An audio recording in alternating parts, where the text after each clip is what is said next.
Uy, yo cobardemente. Gracias.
Bueno, si les parece, empezamos. En todo caso, los demás se van a ir sumando a la actividad. Bueno, muchas gracias de nuevo por sumarse, por acompañarnos el día de hoy en esta actividad que está marcada dentro del mes del diseño, organizado por la Cámara de Diseño de Uruguay. Y bueno, también agradecerle a Federico en el día de hoy con su charla sobre diseño y políticas públicas, el diseño en el sector público. Federico es docente de la Escuela Universitaria del Centro de Diseño y actualmente está cursando un doctorado en diseño por la Universidad de Loughborough, en Londres. Así que bueno, le damos la bienvenida y más que agradecidos de poder contar con sus aportes. Así que bueno, te damos la palabra a ti, muchas gracias. Bueno, muchas gracias, Lucía. Muchas gracias por la invitación, obviamente, y a todos los participantes por estar acá. Está buenísimo poder compartir con todos ustedes.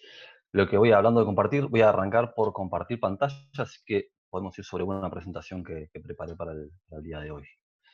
A ver si todo va bien. Ustedes me confirman si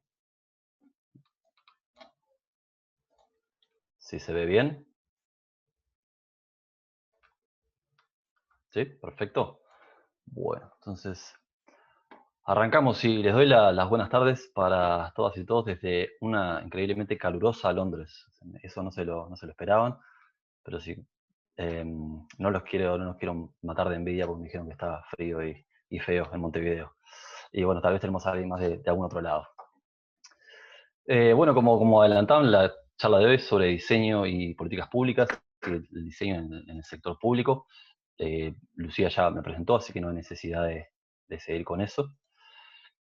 Lo que sí les quería comentar el día de hoy es que, como ustedes, bueno, ya saben, vamos a estar hablando de diseño en el sector público. Y creo que lo primero que habría que mencionar es que el diseño no es nuevo, ni mucho menos ajeno al sector público. De hecho, nos sobran los ejemplos, ¿no?, del diseño en el sector público. Desde aquellos ejemplos más reconocibles e icónicos, ejemplos internacionales como lo estamos viendo, a los que nos rodean a diario, ¿no?, capaz que prestamos menos atención, e incluso muchas veces tomamos como dados, sin pensar los requisitos funcionales o ergonómicos que puede haber detrás de ellos. Cuando uno piensa en los carteles de caminería, de carretera, hay trabajo ergonómico en tanto a la iconografía, en cuanto a los colores, en cuanto a las tipografías, que bueno, para el común de nosotros muchas veces pasan desapercibidos, pero bueno, hay trabajo de diseño y en gran medida es diseño público, diseño del sector público. Pero en esta oportunidad, entonces, vamos a estar discutiendo sobre el diseño en términos más estratégicos y no tanto sobre esos aspectos que veíamos en los ejemplos.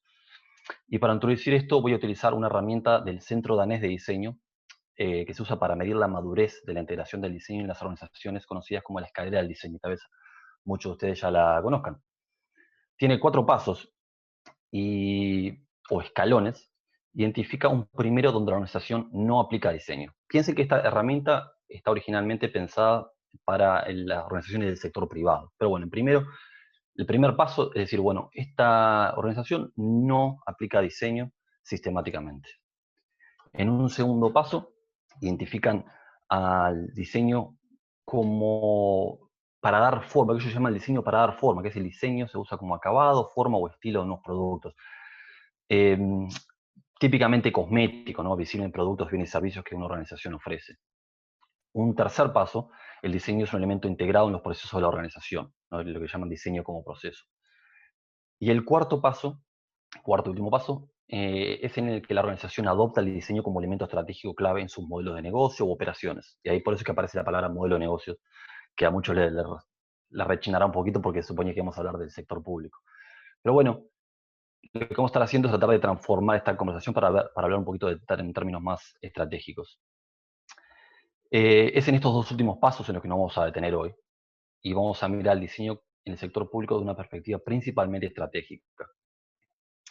Para entender por qué integrar el diseño como proceso y como estrategia en el sector público, tenemos que considerar algunos macroaspectos a los que muchas veces nos referimos como megatendencias, ¿no? En particular, la globalización y el advenimiento de las nuevas tecnologías, específicamente las tecnologías de información y la comunicación, han tenido un impacto masivo en el comportamiento de los gobiernos y la ciudadanía. Eso lo hemos visto con casos, por ejemplo, hace no mucho en Uruguay con Uber y cómo se regulaba Uber, pero eso ha pasado en el mundo entero con distintas plataformas y la globalización ha tenido impactos de distintas maneras, distintos de enorme en distintas partes del mundo.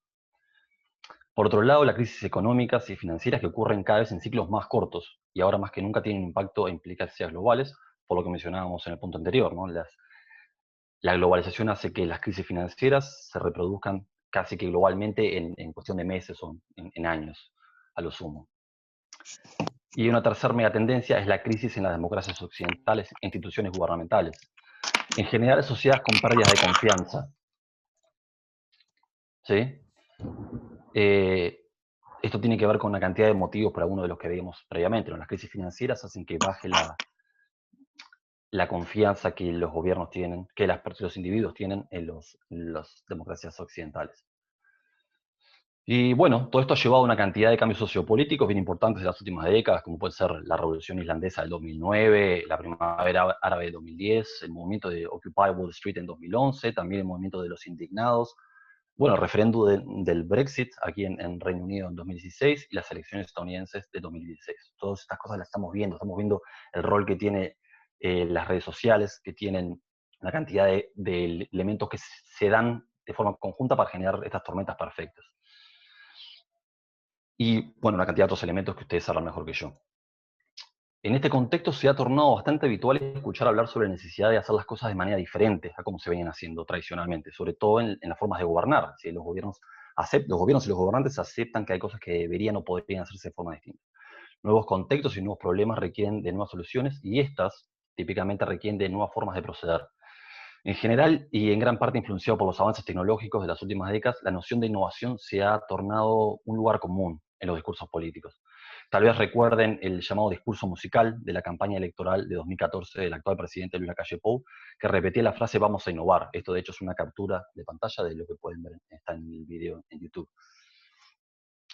Bueno, mucho más recientemente, hace un par de semanas, y al respecto de cómo afrontar las deficiencias presupuestales que dejaría la pandemia, la ministra Beleche decía: es desde cada uno de los ministerios que hay que innovar, que hay que ser creativo para, dadas las restricciones presupuestales que tenemos, que se plasmen los programas en esos incisos, ¿no? Esto lo decía en un consejo de ministros. Entonces, como vemos ahí, aparecen las palabras innovar, la necesidad de innovar, la necesidad de ser creativo, y en general poco se dice sobre cómo se consigue esto. Para muchos de ustedes que están vinculados al diseño, es obvio que ser creativos e innovadores en principio no es nada trivial. Entonces muchos de nosotros nos preguntamos cómo es que se va a conseguir esto en el gobierno. Además, el problema al que nos enfrentamos es que muchas veces esto de ser creativos e innovadores en el sector público no pasa de ser una expresión de deseo. En principio pasan los gobiernos, esto a nivel global, no hay ninguna referencia a Uruguay, esto pasa en todo el mundo, y las cosas parecen funcionar más o menos de la misma manera. Entonces lo de la innovación en el sector público parece ser algo que en principio parece llevar demasiado tiempo. La pregunta creo que nos debemos hacer, si entendemos que innovar en el sector público es algo deseable, es cómo se hace esto. La intención parece que la tenemos, pero cómo efectivamente logramos ser creativos y que aparezca la innovación en el sector público. Para propender a la innovación en el sector público, en la última década han surgido un tipo de organizaciones llamadas laboratorios de innovación pública o laboratorios de política pública, que operan a distintos niveles de las estructuras gubernamentales. Estos laboratorios de innovación son equipos gubernamentales típicamente multidisciplinarios que colaboran en el desarrollo de políticas y servicios públicos utilizando métodos de innovación para involucrar a los ciudadanos en múltiples etapas del proceso de desarrollo de estas políticas y servicios públicos. Si bien existe una cantidad creciente de laboratorios en Latinoamérica, entre ellos el MBD Lab de la Intendencia de Montevideo y la GESIC Lab, este es un fenómeno originalmente europeo y donde encuentra su mayor concentración. Se estima que alrededor del 60% de los laboratorios de innovación pública se encuentran hoy por hoy en Europa.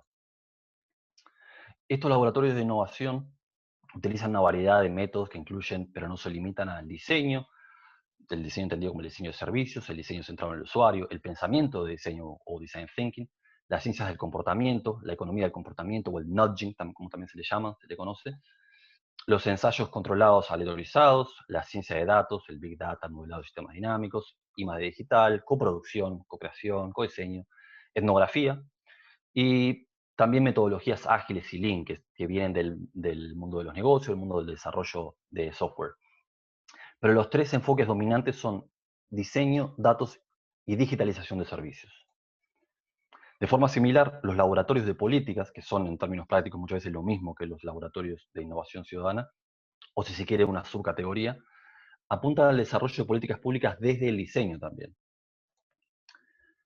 Como principales características, vemos que funcionan para o dentro de una entidad gubernamental o administración pública, tienen un abordaje de los problemas de políticas a través de una perspectiva creativa, de diseño y centrada en el usuario, y apuntan a llevar a cabo experimentos para testear o prototipar las políticas propuestas. Es decir, son básicamente espacios especialmente concebidos para poder experimentar cómo desarrollar innovación en el sector público. Es decir, se hace un laboratorio porque hay que experimentar.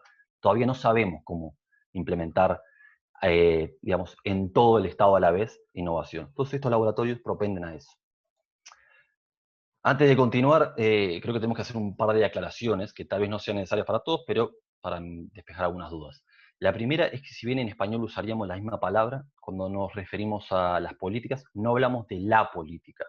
Esto se ve claramente en otros idiomas, como en el inglés, donde nos referimos a policy, para hablar de políticas, y a politics, para hablar de la política. Entonces, acá, ¿de qué estamos hablando? De policies, de las políticas, no de la política partidaria, no de la política en ese sentido, sino de las políticas que los gobiernos quieren llevar adelante. Y a modo de definición, muy a grosso modo, una política pública es todo lo que los gobiernos decían hacer o dejar de hacer, que puede ser regular el comportamiento, organizar burocracias, distribuir beneficios o cobrar impuestos, o todas estas cosas a la vez. Podría ser hacer una ruta nueva o dejar de financiar el plan Ceibal. Todas son políticas públicas, digamos, ¿sí?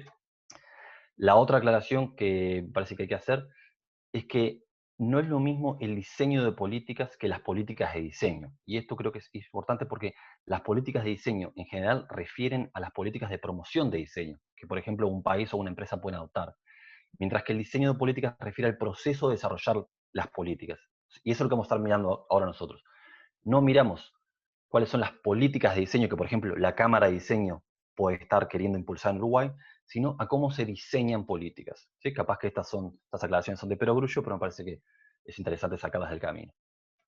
Entonces, habiendo aclarado eso, creo que la duda que nos puede surgir o que habría que tratar de resolver es cuál es el rol del diseño en el desarrollo de las políticas. Porque parece algo bastante nuevo esto de introducir diseño como en la concepción que tenemos la mayoría de nosotros para el desarrollo de políticas públicas. Y para responder a esto tenemos que entender el rol que la integración estratégica del diseño ha tenido en algunas empresas muy exitosas comercialmente, como son Apple, Google, Amazon, bueno, ustedes se las imaginen.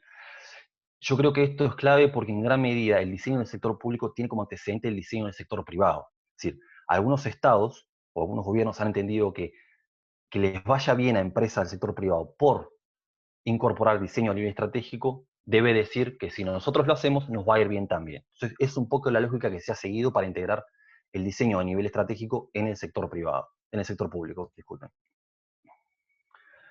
A partir de eso, la promesa de diseño se ha construido en torno a la capacidad de canalizar la creatividad para desarrollar soluciones innovadoras. Esto para mí es notable porque hay un informe del gobierno británico del año 2005 que se llama el Cox Review sobre la creatividad de los negocios que, a mi entender, marcó un hito en la comprensión del diseño como una herramienta de generación de ventajas competitivas. En este informe se explicita que el diseño es lo que une la creatividad con la innovación. Entonces, si pensamos en lo que nos decía la ministra Rebeleche acerca de la necesidad de ser creativos e innovar, ahí parece que el diseño tiene un rol para jugar en esa ecuación, ¿verdad? Antes nos decía que teníamos que ser creativos, teníamos que innovar. Y nosotros nos preguntábamos cómo hacer esto. Y por lo que nos están diciendo acá, el diseño juega un rol preponderante porque es el que une esa creatividad con la innovación, ¿no? Nos dicen que el diseño puede describirse como creatividad desplegada en un fin específico. Creo que la duda que puede surgir de esto es si esto se puede traducir en el sector público, esos aprendizajes del sector privado, o más específicamente a las políticas públicas. A las políticas públicas. Y de ser así, ¿cómo es que se hace esa traducción?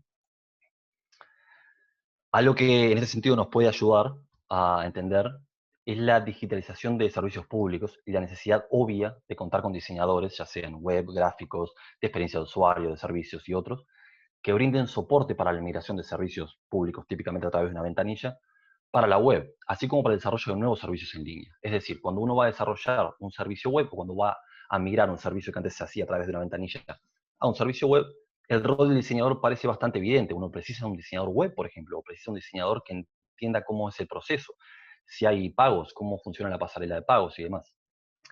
En un contexto como en la pandemia, es inviable que el Estado, de alguna manera, siga manteniendo como principal interfaz con la ciudadanía los mostradores, la interacción cara a cara. Acá aparece claramente un punto de apalancamiento para innovar en cómo el Estado se relaciona con la ciudadanía y, de paso, una puerta de entrada para el diseño, o al menos así lo veo yo. En la foto que le estoy mostrando vemos a Lou Down. Ella es la ex directora del diseño del gobierno del Reino Unido y fundadora de la disciplina del diseño de servicios en el gobierno.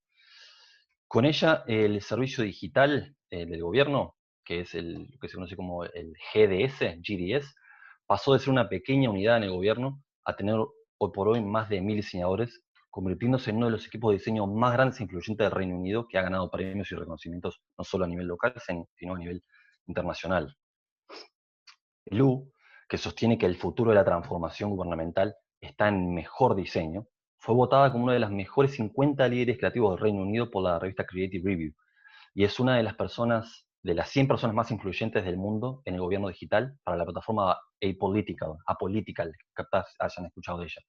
Vale la pena, creo, mencionar que también en esta lista de las personas más influyentes en el gobierno digital está el exdirector ejecutivo de AGESIC, José Klasternik. Creo que eso me parece un dato relevante para nosotros como uruguayos. Lu actualmente es diseñadora de diseño y transformación de tierra y planificación en el gobierno del Reino Unido, donde lidera el cambio en el sector inmobiliario. Yo creo, para mí, al menos lo que queda de manifiesto es que su trabajo como diseñadora ha trascendido totalmente el diseño de servicios o el diseño web, si se quiere, de servicios en línea, para convertirse en un puntal estratégico del gobierno.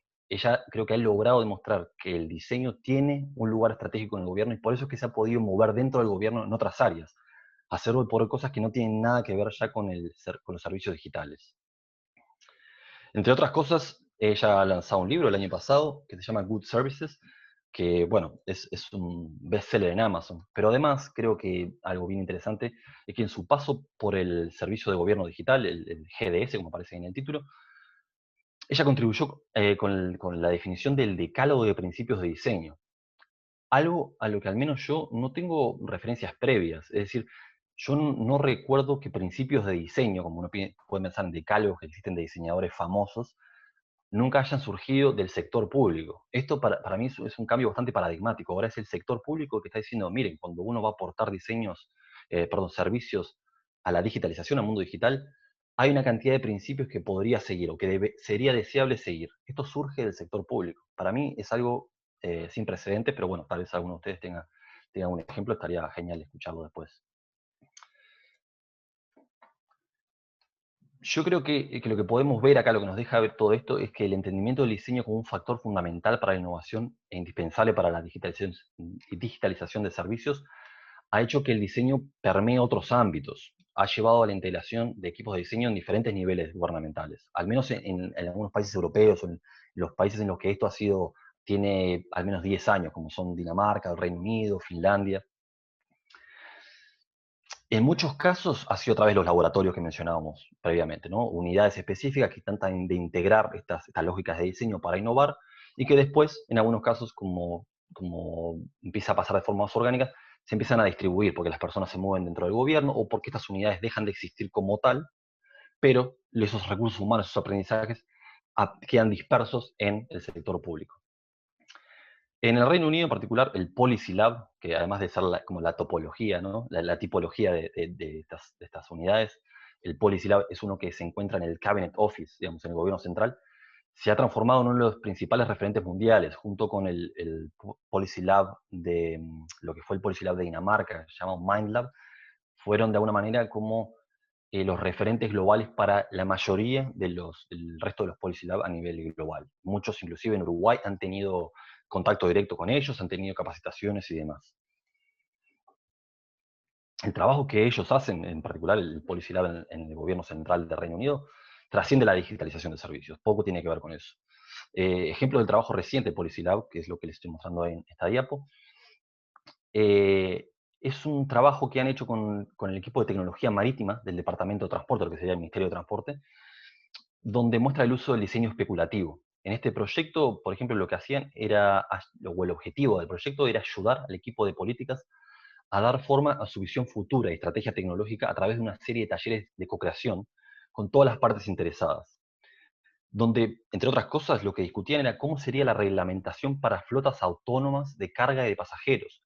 Algo que puede parecernos como un poco de ciencia ficción, pero que si uno se visualiza, si un gobierno se visualiza como un líder, que es algo que claramente el gobierno británico tiende a hacer, ellos no se piensan como un gobierno seguidor, sino como un gobierno líder en el mundo, es algo que uno debería empezar a pensar, sobre todo en las condiciones en las que están actualmente, donde una vez se concrete el Brexit, ellos pasan a ser quienes decían su propia regulación marítima, y se están planteando, bueno, ¿qué pasa cuando tengamos flota naval que sea autónoma, donde no haya tripulación? ¿Cuáles son las implicaciones legales, por ejemplo? Entonces, este equipo del Policy Lab lo que ha hecho es, a través de una cantidad de trabajos especulativos, juntando distintos actores, entendiendo cuál es la regulación internacional, entendiendo cómo funciona la marina mercante, la marina de pasajeros, plantearse escenarios a futuro de cómo podría pasar. Y esto que vemos ahí en la diapo son algunos pósters que generaron para tratar de disparar estas conversaciones.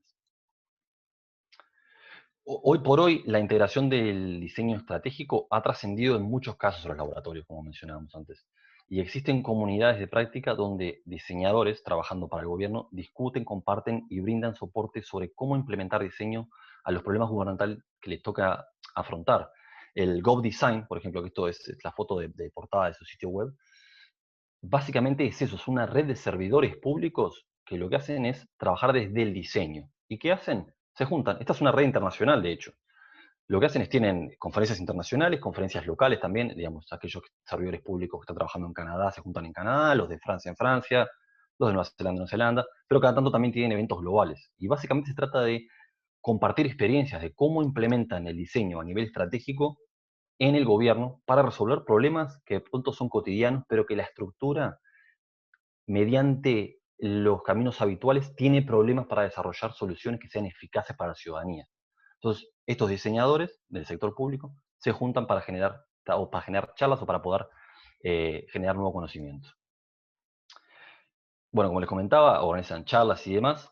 Y en lo personal, esto que les muestro acá son pósters de algunos de los eventos, donde podemos ver, hay uno de 7 de febrero, que es sobre diseño, y esto es del año pasado, sobre diseño y policy, ¿no? y políticas. En lo personal he asistido a varios como escucha, ¿no? Y son eventos bien interesantes porque de pronto se organizan fuera de hora en el Ministerio de Justicia. Entonces todos los diseñadores del Ministerio de Justicia se juntan para charlar de estos temas. Y en algunos casos también he participado como invitado, porque también lo que hacen es invitar investigadores. Yo voy como como invitado porque no trabajo como diseñador en el sector público, pero muchas veces cuando alguien se entera, estas redes, si bien son cada vez más grandes, más o menos todo el mundo tiene idea o anda sondeando por dónde andan los demás. Entonces, cuando alguien ve en redes sociales, por ejemplo, que si publicaste un paper nuevo, si tenés algo interesante para comentar al respecto, es bastante viable que te inviten para comentar sobre eso. Así que también, si bien son eventos, muchos son cerrados porque tienen que manejar información más bien delicada, muchísimos son abiertos porque la idea es poder intercambiar con toda la ciudadanía también.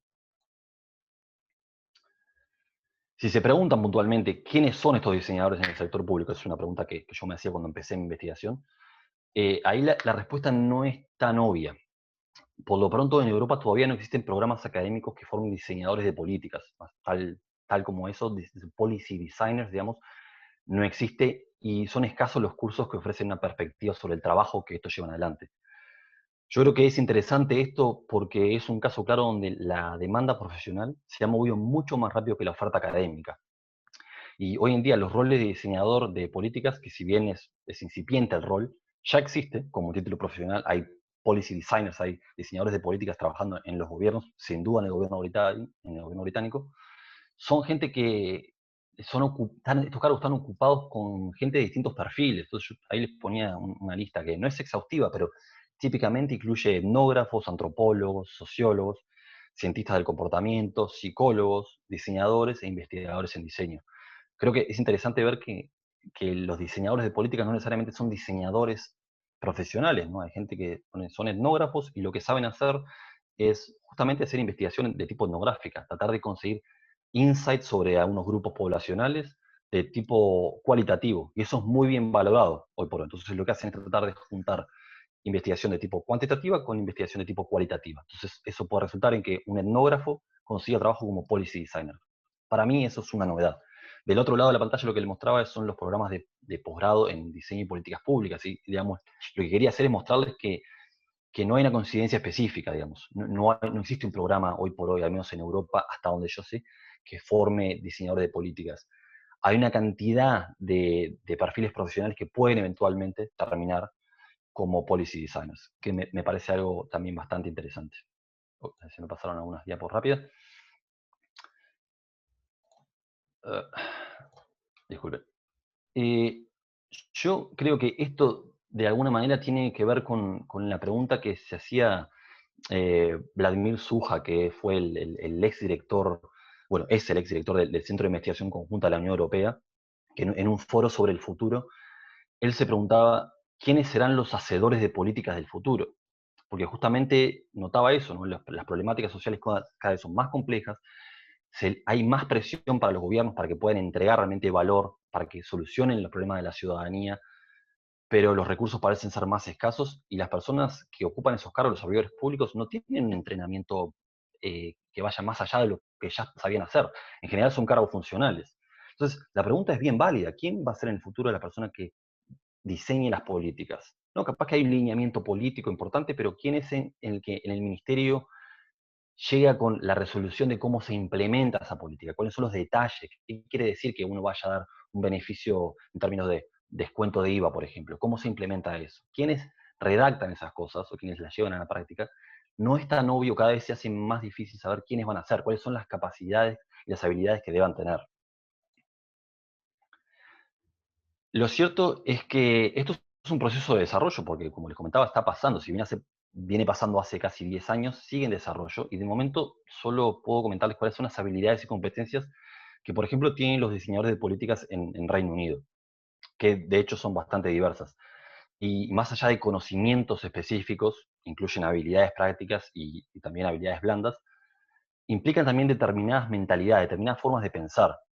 Y en mi experiencia profesional, digamos, sobre todo a partir de la investigación que he estado haciendo, que en gran medida ha tenido que ver con conseguir a uno de estos equipos de trabajo en el ministerio, que sería el Ministerio de Trabajo, si hacemos la analogía con Uruguay, donde hay un laboratorio de esto. Yo por 22 meses estuve siguiéndolo para tratar de entender cómo es que desarrollan estas actividades, siguiéndolos en sus procesos de desarrollo de políticas, cuando van a hablar con los ministros y demás. Veo que lo que suele ser más valorado de estos policy designers, estos diseñadores de política, son como las habilidades blandas y las mentalidades que tienen, cómo enfrentan los problemas, que tienen que ver muchas veces con la agilidad y flexibilidad en el pensamiento. El trabajo iterativo, que quiere decir pensar en términos de prototipos y ciclos de mejora. Es decir, una política nunca está pronta. Uno hace un primer prototipo, lo prueba, aprende de eso, hace una siguiente iteración y demás. Tener perspectiva del ciclo de vida de las políticas de servicios en modo como holístico, si quiere, entenderlas de extremo a extremo, cómo se parte de un problema social, cómo se reformula ese problema para efectivamente entender cuáles son las necesidades de estos segmentos de la población e implementar soluciones que sean efectivas a los problemas que tienen, todo centrado desde el usuario. Eso es fundamental y es uno de los valores los valores que más se valoran, son un poco redundante, pero es de los atributos que más se valoran del pensamiento del diseño, el entendimiento de la problemática centrada en el usuario. Entonces, más allá de las habilidades prácticas, que como ven ahí hay una lista interesante, son estas mentalidades lo que hacen el diferencial entre el trabajador público, digamos, el servidor público tradicional y aquel que tiene un enfoque de diseño, o por lo menos así es como se está representando en Gran Bretaña y en gran parte de Europa. Yo voy a tratar de pisar un poquito la seriedad ahora acá y pasar rapidito para que no se nos no comer todo el tiempo y de pronto charlar un poco con los que tengan alguna pregunta. Pero creo que lo importante es que, de cualquier manera, previo que podamos tener estos enfoques de diseño estratégicos en el Estado, deben darse algunas condiciones. El Estado, el gobierno debe tener algunas condiciones previas para que esto efectivamente suceda. Y creo que si tuviese que reducir a 3 los requisitos para introducir el diseño a nivel estratégico y promover la innovación en el sector público, diría que lo primero es adoptar una estrategia de gobierno abierto. Ha habido experiencias en Uruguay, ha habido experiencias en todo el mundo, pero creo que esto tiene que ser algo que permee todos los estratos de la administración pública, construyendo relaciones abiertas, transparentes y basarse en la confianza con los ciudadanos. Creo que comprometerse con el público, que es un facilitador crítico de la innovación, al igual que aprovechar los desarrollos tecnológicos que ya existen, que están disponibles, es fundamental para tener gobiernos que sean abiertos y de cara a la ciudadanía. En segundo lugar, creo que buscar superar las barreras burocráticas es totalmente fundamental. Y esto tiene que ver con, por ejemplo, reducir las tareas repetitivas de los burócratas. Si nosotros tenemos una persona, un servidor público que está todo el día revisando expedientes y poniendo sellos, es muy difícil que tenga el espacio y el tiempo para desarrollar su creatividad, para pensar de forma creativa cómo resolver los problemas. Está ahogado o está ahogada en la cotidianidad. También creo que tiene que ver con las regulaciones internas, los procedimientos que existen y las estructuras gubernamentales burocráticas que hoy tenemos. Y cómo descompartimentalizar estas estructuras, que en la mayoría de los casos inhiben la innovación. Derribar estas barreras, creo que no se limita al interior del gobierno, creo que tiene que ver también con reimaginar las estructuras y hacerlas permeables para permitir el diálogo bidireccional entre los empleados del gobierno, es decir, los servidores públicos, y el público en general, la ciudadanía. Creo que eso es fundamental para garantizar la generación de nuevas ideas y que efectivamente los servicios satisfagan las necesidades, la demanda de los ciudadanos, que es algo que muchas veces vemos de forma insatisfecha. Ejemplos de estos creo que hay miles. En una charla que tenía hace poco alguien mencionaba cómo Uruguay tiene legislación de vanguardia y históricamente ha tenido legislación de vanguardia.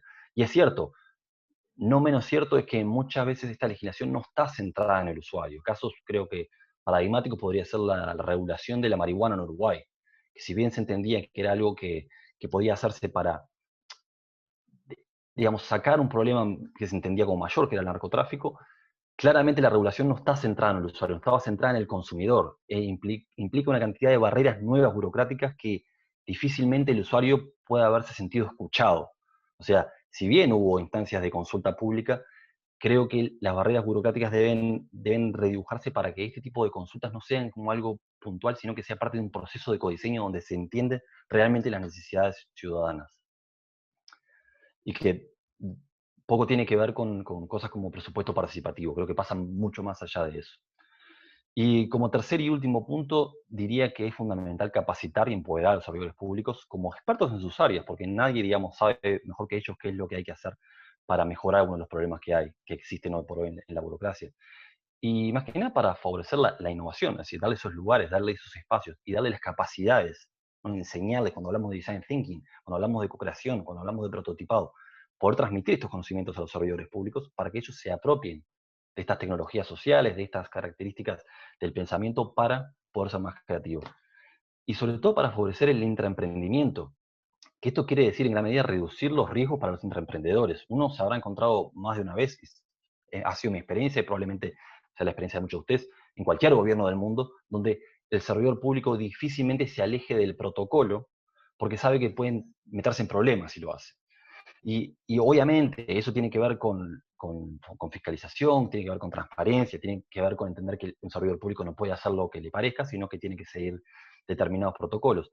Pero por otro lado, si no le damos la posibilidad al gobierno, al Estado, de fallar, de probar cosas y fallar, es muy difícil que haya innovación. Nosotros sabemos que las empresas públicas, las empresas privadas, perdón, típicamente para generar innovaciones, prueban miles de veces un nuevo producto, un nuevo servicio, y fallan mil y una, ¿no? O sea, en el desarrollo del software es bastante habitual ver cómo los productos están en etapa beta, ¿no? Para todos los usuarios del correo electrónico de Google, Gmail, recordarán los años que estuvo en beta. Bueno, porque se entiende que es un proceso de desarrollo. Lo que se hace es lanzar una versión e ir mejorando desde ahí. Entiendo que hay problemas de accountability, es decir, y además hay otro riesgo mayor en los gobiernos, que es que hay periodos limitados y nadie quiere tener o cargar con la responsabilidad política.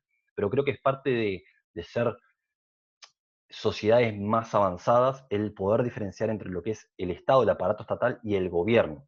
O sea, al aparato estatal le tenemos que poder dar la posibilidad de fallar, de probar cosas y de fallar. Muchas de estas cosas, por ejemplo, implican lo que son los sandboxes legales, ¿no? Las cajas de arena, es decir, un determinado marco regulatorio que les habilite, de pronto a un ministerio, a una entidad, a una intendencia, a probar algo, y que, bueno, de pronto falle, pero que esa falla no afecte a toda la población. Probar algo chiquito, probar algo a escala, hacer todas las iteraciones que sean necesarias para hacer perfectible ese nuevo servicio o esa nueva regulación, y una vez que se haya alcanzado un grado de satisfacción interesante, entonces sí, hacer una implementación, un deployment a todo, bueno, a toda esa jurisdicción, sea una intendencia, un ministerio a nivel nacional o lo que sea. Pero creo que estas cosas son fundamentales. Si no tenemos estos tres pilares, es muy difícil poder integrar diseño como lo veíamos a nivel estratégico. Para resumir, entonces, creo que es fundamental adoptar una estrategia de gobierno abierto que permee todos los estratos de la administración pública. No hay en una sociedad, entiendo yo, sana, una democracia sana, no tiene en principio ninguna restricción para no tener una estrategia de gobierno abierto a todo nivel. Yo por lo menos no encuentro ninguna excusa para ello. Superar las barreras burocráticas, fundamental para que existan efectivamente estos enfoques de innovación, y fomentar una cultura que apoye la innovación. Si no hay un cambio cultural que va desde introducir de pronto estos laboratorios, no necesariamente, pero introducir individuos que puedan liderar estos cambios, es muy difícil que estas cosas se den. Como mencionábamos antes, tenemos el caso de AGESIC y el caso de José Klastornik, por ponerle nombre, digamos. Yo no lo conozco a Klastornik, pero me parece que podemos ver cómo hay líderes, de pronto, no solo desde el punto de vista tecnocrático, sino líderes que tienen un perfil político, ¿no? Hemos tenido en administraciones pasadas, por ejemplo, Ramón Méndez fue, en el caso uruguayo, bastante puntual en lo que ha sido el cambio de la matriz energética, y creo que hoy todo el espectro político se lo agradece. Y esas cuestiones que muchas veces tienen un encargo como bastante tecnocrático, en realidad hay un liderazgo político bastante importante. Pero lo que es cierto es que hay que permitir que esas personas lleguen a esos cargos y que puedan implementar esas estrategias. Para cerrar, entonces, los quiero dejar, me gustaría dejarlos con una frase del profesor Richard Buchanan, en la que nos dice que el diseño no tiene un sujeto en sí mismo. Existe en la práctica solo en relación con los requisitos de los proyectos dados. La ruta del progreso para el campo disciplinar, no está definida por el próximo gran problema de diseño sin resolver. El diseño es integrador, en tanto que, por su falta de materia específica, tiene el potencial de conectar muchas disciplinas. Esto para mí es fundamental porque es lo que nos habilita a dejar de pensar el diseño en términos de su acotado campo disciplinar, diseño de producto, diseño de indumentaria, diseño gráfico, web, para pensar el diseño con un potencial estratégico para repensar los procesos que las estructuras públicas de pronto pueden tener y cómo podemos integrar diseño a este nivel. Eso es todo de mi parte. Y bueno, gracias a todos por estar acá, por participar.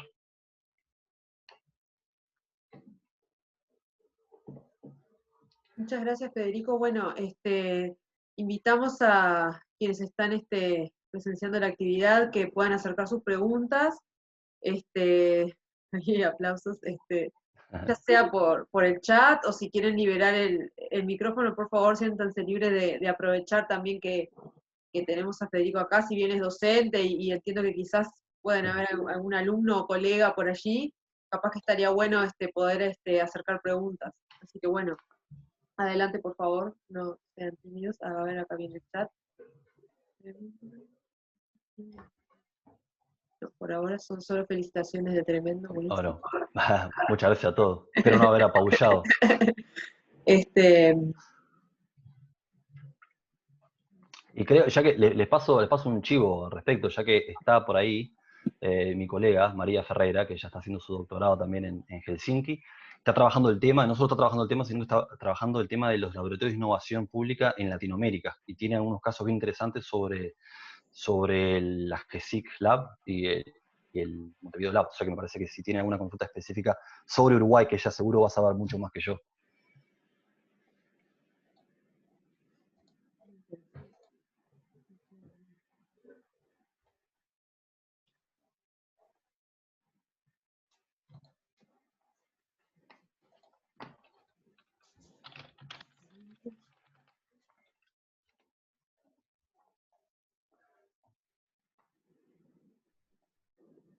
Estoy leyendo los mensajes, por eso fenómeno.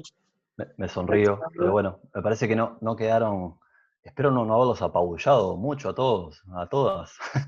Un poco la idea era compartir eh, parte de la investigación, de lo que estoy haciendo acá, que como les comentaba, tiene que ver con eso, tiene que ver con la integración del diseño en el sector público, principalmente para el desarrollo de políticas públicas, que es algo, si bien más o menos tiene unos 10 años de vida, es un fenómeno bastante nuevo. Todavía no, bueno, lo podía ver en eso, ¿no? En las descripciones de los perfiles profesionales. Todavía no hay un perfil profesional claramente definido. No hay universidades, por lo menos en Europa, de las que uno se pueda graduar como tal, ¿no?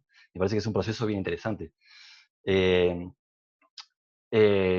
Silvi nos dice que de Argentina un modelo a seguir el de Uruguay. Bueno, nos toca el corazoncito. Igual a decirte, Silvi, que hay una cantidad de experiencias interesantes en Argentina. Hay experiencias a nivel de gobierno central y hay también al nivel más local. Ahí está el Santa Lab, por ejemplo, en Santa Fe, y hay algunos otros, una cantidad, otros laboratorios más que están haciendo un trabajo bien interesante. Y hay comunidades que están desarrollando en Latinoamérica bien interesantes al respecto.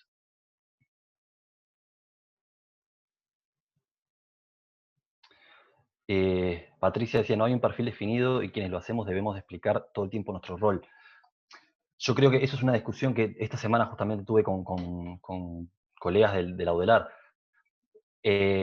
A mí me pasó algo muy interesante que me parece que dice mucho al respecto, es que en ninguna de las charlas que he participado sobre el diseño en el sector público en Gran Bretaña, el diseñador tiene que explicar qué es lo que hace. Yo creo que hay una cultura de lo que es el diseño que tiene, bueno, tiene una mucho más larga data, ¿no? Si uno piensa en el Reino Unido, el Design Council, ¿no? Que hace, ahora cambiamos las palabras de nuevo, que hace políticas de diseño, de promoción de diseño, tiene fácil 70 años. Entonces, las empresas, el gobierno y la ciudadanía están mucho más enteradas del valor que puede agregar el diseño. Por ejemplo, una discusión que me parece que acá la Cámara nos puede contar muchísimo al respecto, que es la de cómo aporta el diseño valor en términos de diferenciación, de cómo las empresas pueden generar mayor valor económico para sus productos, es algo que en algunas partes del mundo ya fue dada la discusión. Entonces me parece que tiene que ver un poco con la madurez de la disciplina. Y como veíamos antes, en algunos lugares hay herramientas, ¿no?, para medir eso. El gobierno danés, a través de su consejo, de su cámara de diseño, desarrollaron esta herramienta que les mostraba al principio, ¿no?, la escalera de diseño, para entender la madurez de la integración de diseño en las organizaciones. Acá hay una pregunta, dice, hola, Federico habló de la investigación que realizó hasta ahora y dice, ¿hacia dónde apuntan las líneas de investigación que aún no cerraron? Perdón, me perdí con la pregunta. Sí, dice, Federico habló de la investigación que realizó hasta ahora. Entonces Sí. dice, ¿hacia dónde apuntan las líneas de investigación que aún no cerraron? En gran medida, en mi caso en particular, tiene que ver con lo que les mostré como muy brevemente, que es el diseño especulativo. Es con la posibilidad de utilizar el diseño para tangibilizar futuros deseables. Eso es, según lo que veo, es lo más reciente al respecto de esto, ¿no? O sea, uno de los insights más importantes que les compartí antes era la idea de que los mindsets, ¿no? Cómo las mentalidades de que tiene el diseñador, qué tan importantes son. Eso creo que es algo que ya lo he podido plasmar en mi investigación.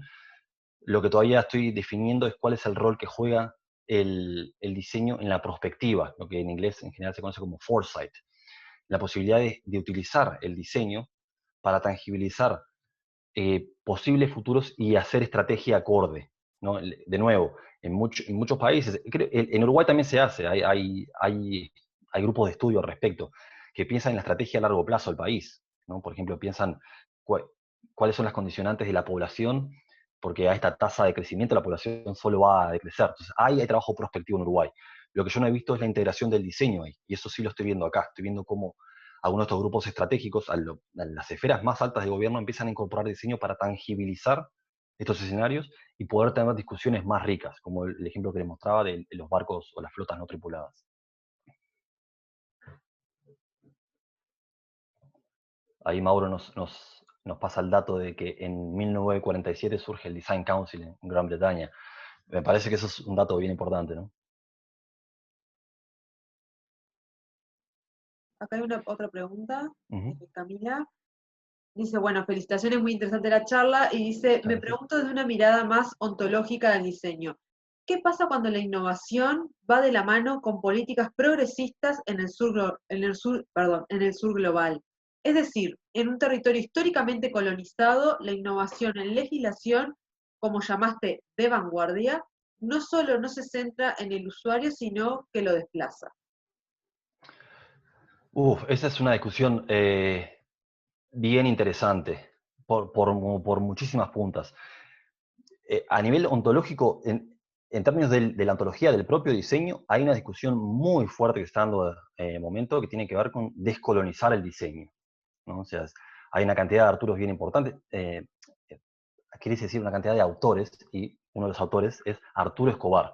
Para los que no lo conocen, me parece que Arturo Escobar es una referencia a nivel global sobre descolonizar el diseño, pensar el diseño no desde el enfoque eurocentrista, que es el con el que ha surgido, porque el diseño que todos hoy nos apropiamos de es una construcción ontológica que tiene un pasado, un origen que no es el nuestro. Entonces, creo que hay un primer enfoque ontológico. El segundo es respecto del desarrollo de políticas progresistas o no.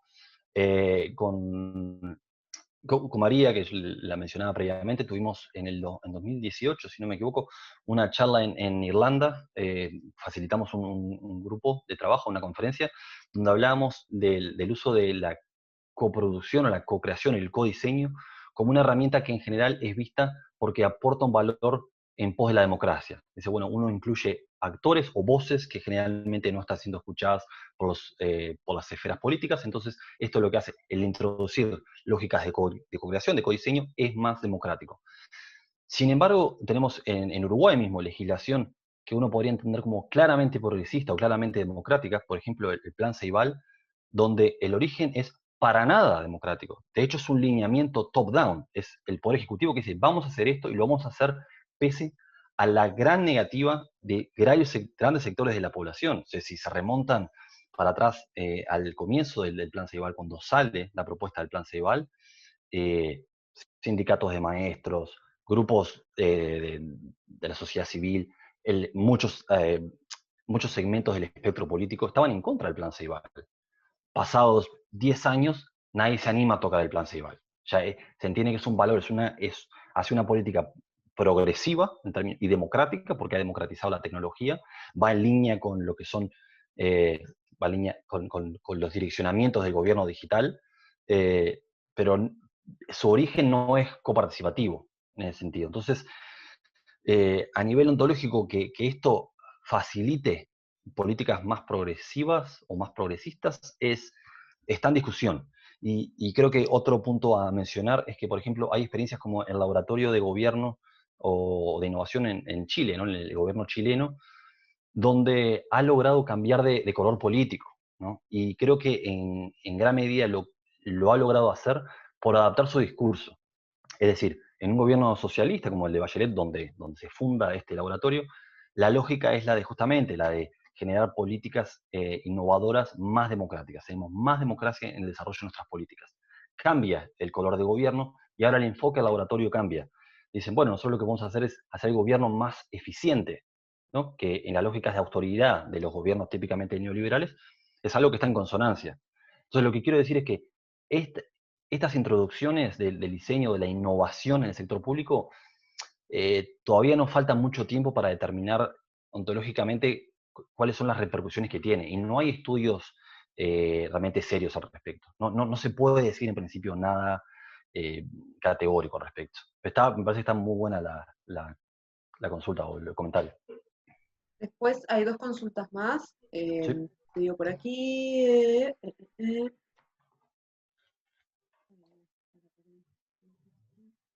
Acá. Como funcionaria pública, veo que el diseño en materia de formularios y documentos en Uruguay están desactualizados y eso repercute en la calidad de la información. ¿Cómo se desarrolla eso en otros países? Es genial la pregunta. Y yo le mostraba al profesor Richard Buchanan.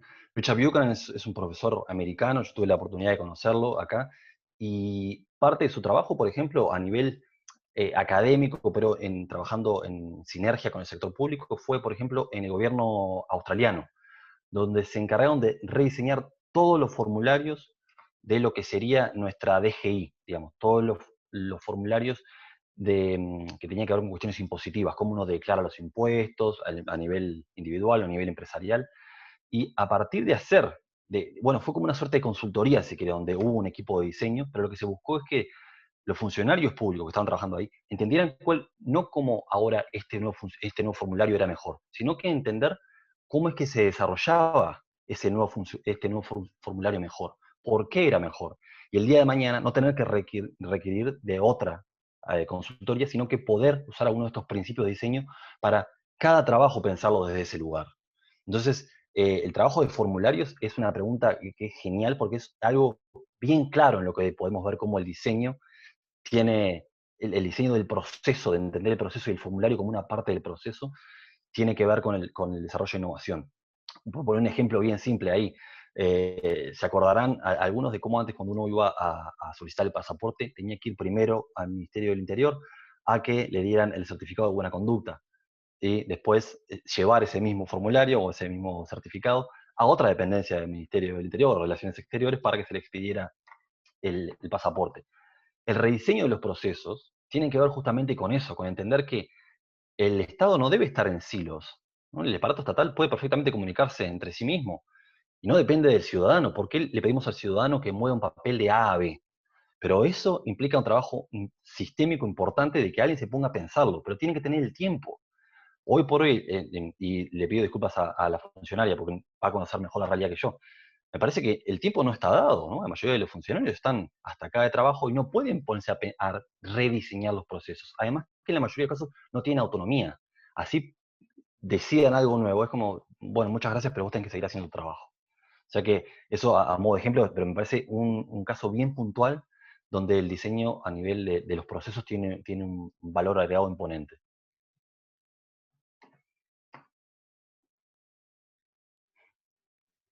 Acá hay otra pregunta que dice, viene con un comentario previo, dice, 100% de acuerdo con eso que comentaba Fede, de la necesidad que las instituciones gubernamentales tengan herramientas para poder prototipar, tener esa sandbox para permitirse testear nuevas soluciones como forma de poder generar innovación. ¿Cómo se hace para que esos espacios de oportunidad surjan en instituciones tan burocratizadas, universidad, gobierno, etcétera? Creo que la respuesta más fácil o más obvia es voluntad política. Tiene que haber alguien que esté dispuesto a asumir el riesgo y a decir, está todo bien hablar de innovación, hablar de creatividad, pero tenemos que generar los espacios. Si no hay espacios, no va por generación espontánea, no sucede. Y eso lo saben a nivel privado todas las empresas que se dedican a hacer innovación, ¿no? Cuando ves todos esos espacios lindos, espacios que fomenta la innovación, y bueno, es porque hay estudios al respecto, no es que a las empresas estas les gusta parecer lindas y les gusta gastar plata en eso. Creo que la voluntad política es fundamental. Y se puede hacer como paso por paso, no tiene por qué ser como una implementación masiva. Lo puede probar una intendencia que tenga un poco, las intendencias tienen cierta grado de autonomía. Obviamente que hay marcos regulatorios que no habilitan hacer alguna de estas cosas. Entonces ahí hay que revisar cómo los marcos regulatorios pueden ayudar. Pero creo que lo fundamental de incorporar las lógicas del prototipado es entender que el prototipado es una pregunta, ¿no? Es una pregunta que nosotros estamos formulando en términos de un objeto o de un servicio. Y eso es fundamental porque la persona que está prototipando tiene que saber que no sabe. No tiene que decir, esto que estoy haciendo no estoy seguro de las implicancias, no estoy seguro de cómo puede disparar. Entonces lo voy a prototipar para ver qué me responde el público, cómo funciona bien, se adapta a las necesidades o no. Y cuando no, lo itero. Entonces no me caso con la idea de la política o del servicio público, porque puede fallar. Entonces, el adquirir esta mentalidad de prototipado es fundamental. Bueno, y acá hablan de pedir un contacto tuyo por una actividad en Argentina. Sí, claro, Si cómo no. quieres dejarlo en el chat o de última nos pueden escribir a la CDU y como vos quieras. Sí, ningún problema. A través de la CDU ellos todos tienen mi contacto, así que Lucía o Santiago creo que les van a poder Fenómeno. facilitar. Bárbaro, muchísimas gracias. Bueno, Por favor. esa sería la última. Te agradecen desde acá, así que bueno, Federico. Muchas gracias. Bueno, muchísimas gracias a todas y a todos, y de nuevo gracias a la CDU por la invitación.